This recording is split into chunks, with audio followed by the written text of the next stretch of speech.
The Illyrian wars with Rome were driven by a combination of strategic interests and cultural clashes. Rome's expansion into the Adriatic brought it into direct conflict with the Illyrian tribes, whose control of coastal trade routes was vital to their economy. Illyrians, known for their naval strength and reliance on piracy, disrupted merchant activities in the region, threatening Roman trade. Rome saw the Illyrians' maritime practices as an intolerable obstacle to its ambitions of securing dominance over the Mediterranean. Illyrian piracy, a traditional practice rooted in their economy, was more than opportunistic plundering. For many tribes, piracy was a method of survival, as the rugged landscape of the Balkans made agriculture challenging. In addition to economic motivations, the practice served as a way to assert their independence and maintain control over important trade routes. From Rome's perspective, however, piracy was an attack. Rome's initial response was diplomatic, sending envoys to negotiate with the Illyrian rulers. However, Queen Teuta, the most prominent figure during the early conflicts, dismissed Roman demands and continued to authorize piracy. Her defiance embodied the Illyrian resistance to foreign control and reinforced the idea that sovereignty over the Adriatic was their inherent right. This stubbornness on both sides' Illyrian pride in their independence and Roman determination to control maritime trade made conflict inevitable. The First Illyrian War began in 229 BC, after Rome's diplomatic efforts failed. For the Illyrians, resisting Rome was a matter of survival and pride. For the Romans, the war was necessary to protect trade and expand their influence. These differing perspectives illustrate the complexities behind the conflict. The Illyrians saw Rome as an invading force, while the Romans viewed themselves as guardians. Rome's initial response was diplomatic, sending envoys to negotiate with the Illyrian rulers. However, Queen Teuta, the most prominent figure during the early conflicts, dismissed Roman demands and continued to authorize piracy. Her defiance embodied the Illyrian resistance to foreign control and reinforced the idea that sovereignty over the Adriatic was their inherent right. This stubbornness on both sides' Illyrian pride in their independence and Roman determination to control maritime trade made conflict inevitable. The First Illyrian War began in 229 BC, after Rome's diplomatic efforts failed. For the Illyrians, resisting Rome was a matter of survival and pride. For the Romans, the war was necessary to protect trade and expand their influence. These differing perspectives illustrate the complexities behind the conflict. The Illyrians saw Rome as an invading force, while the Romans viewed themselves as guardians of order. Faced with mounting losses, Queen Teuta was forced to negotiate peace.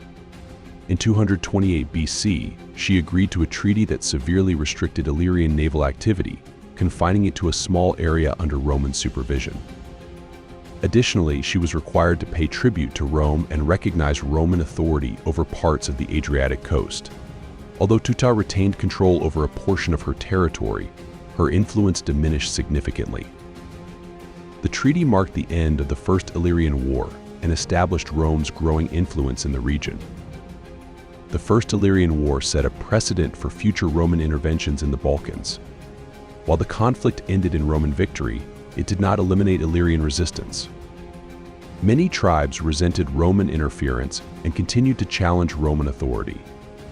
The war also revealed the strategic importance of the Adriatic, prompting Rome to maintain a permanent presence in the region. The Second Illyrian War 220–219 BC was a continuation of the struggle between Rome and the Illyrian tribes.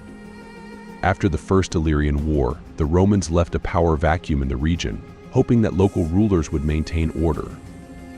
However, Demetrius of Pharos, an ambitious Illyrian leader, seized the opportunity to consolidate power and resume piracy. His aggressive actions alarmed the Romans, who saw his rise as a direct threat to their authority in the Adriatic. Demetrius's defiance marked a turning point, as he not only resumed piracy but also sought alliances with other Illyrian tribes. His growing influence threatened to destabilize the region, forcing Rome to intervene once again. In response, the Roman Senate sent a fleet under the command of consul Lucius Aemilius Paulus to confront Demetrius and restore order. The campaign against Demetrius was swift and decisive. The Roman fleet attacked his strongholds, including the island of Pharos, which served as his base of operations. Despite fierce resistance, the Illyrians were outmatched by the superior Roman forces.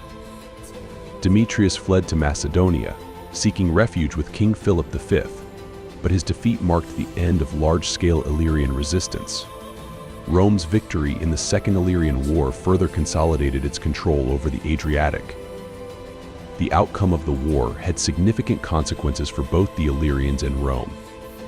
With Demetrius defeated and Illyrian piracy curtailed, Rome established a stronger presence in the region. The war also demonstrated the effectiveness of Rome's military strategy, which combined naval superiority with diplomacy and strategic alliances. Although the Illyrian resistance to Rome was shaped by the tribal nature of their society. Unlike centralized empires, the Illyrians were organized into independent clans and tribes, each with its own leaders and priorities. This decentralized structure allowed them to resist Roman advances for decades, as the defeat of one tribe did not guarantee the submission of others. However, it also limited their ability to coordinate large-scale resistance against a powerful enemy like Rome. Illyrian tribes relied on guerrilla tactics, ambushes, and naval raids to counter Roman forces. Their knowledge of the rugged terrain gave them an advantage in land battles, while their experience in maritime warfare made them formidable at sea. However, their lack of unity often undermined their efforts. While some tribes fought against Rome, the role of tribal leaders like Queen Teuta and Demetrius of Pharos highlights both the strengths and weaknesses of Illyrian resistance. These leaders were able to rally support and challenge Roman authority, but internal rivalries and shifting allegiances limited the effectiveness of their campaigns. The absence of a unified command structure made it difficult to sustain resistance in the long term, giving Rome an advantage in the prolonged conflict. Despite these challenges, the Illyrians demonstrated remarkable resilience. Even after formal defeats in the First and Second Illyrian Wars, they continued to resist Roman rule through localized uprisings and piracy. This ongoing defiance reflected their determination to preserve their independence and maintain control over their traditional territories. Although they ultimately fell to Roman conquest, the fall of Illyria was a gradual but inevitable process as Rome sought to consolidate control over the Balkans. Following the defeat of Demetrius of Pharos, Roman attention shifted towards the remaining independent Illyrian tribes.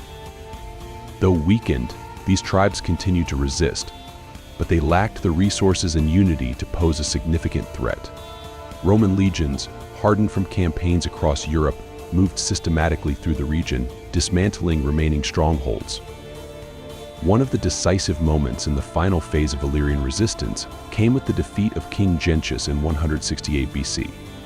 Gentius, the last significant Illyrian ruler, sought to resist Roman encroachment, but was ultimately outmatched.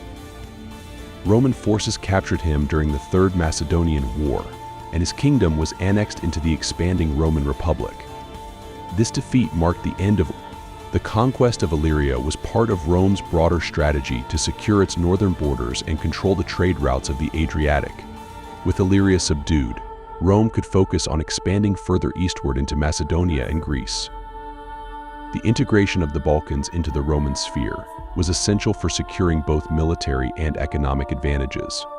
The Illyrians, once proud defenders of their independence, now found themselves under Roman rule. Despite their military defeat, the Illyrians' legacy would endure. The spirit of resistance persisted in the cultural identity of the region, influencing future generations. Though the Romans imposed new laws and administrative systems, elements of Illyrian culture survived, blending with Roman traditions. The end of Illyria's independence was not just following their defeat. The Illyrians were gradually integrated into the Roman Empire. While some were enslaved or relocated, many found opportunities within the Roman military and administration. Illyrian warriors, known for their bravery and toughness, were highly valued as soldiers. Over time, large numbers of Illyrians enlisted in the Roman army, where they served in both regional and distant campaigns, eventually gaining a reputation for loyalty and discipline. Roman rule brought significant changes to the social and economic structure of Illyrian society. Roads and infrastructure projects were built, connecting remote areas to major trade routes. Urban centers like Dyrrhachium, modern-day Durrës, grew into important Roman cities, facilitating commerce and governance. The presence of Roman officials and settlers introduced new customs, although the process of Romanization was uneven, with some regions adopting Latin language and customs more readily than others. In urban areas, Latin became the primary language, while in more isolated regions, local dialects and traditions endured. Religious practices also evolved as Roman gods were worshipped alongside Illyrian deities, creating a syncretic religious environment. Over time, these cultural exchanges contributed to the unique character of the Balkan provinces under Roman rule. Although they lost political independence, the Illyrians found new ways to thrive within the Roman system. Some individuals rose to prominence, serving as administrators, merchants, and even military commanders. The integration of Illyrians into the Roman state was not merely a process of subjugation, but one of adaptation and opportunity. One of the most notable aspects of Illyrian integration was their significant contribution to the Roman military.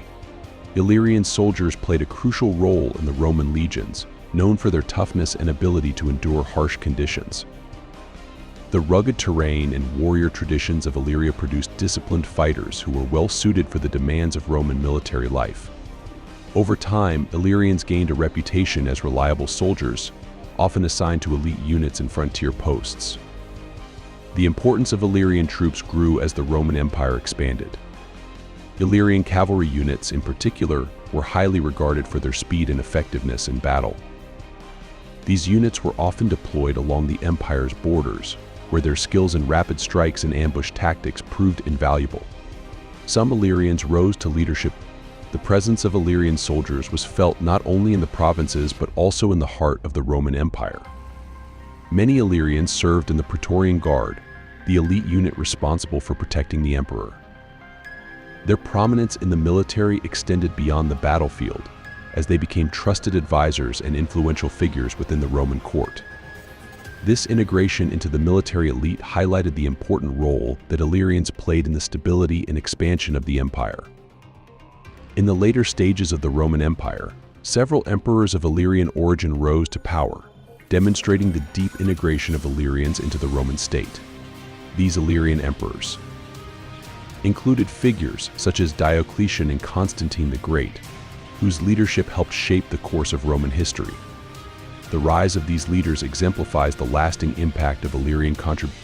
The Illyrian Wars, though long over, left a lasting legacy that shaped the history of both the Balkans and the Roman Empire. The wars demonstrated the resilience of the Illyrians, who fought fiercely to maintain their independence despite facing overwhelming odds.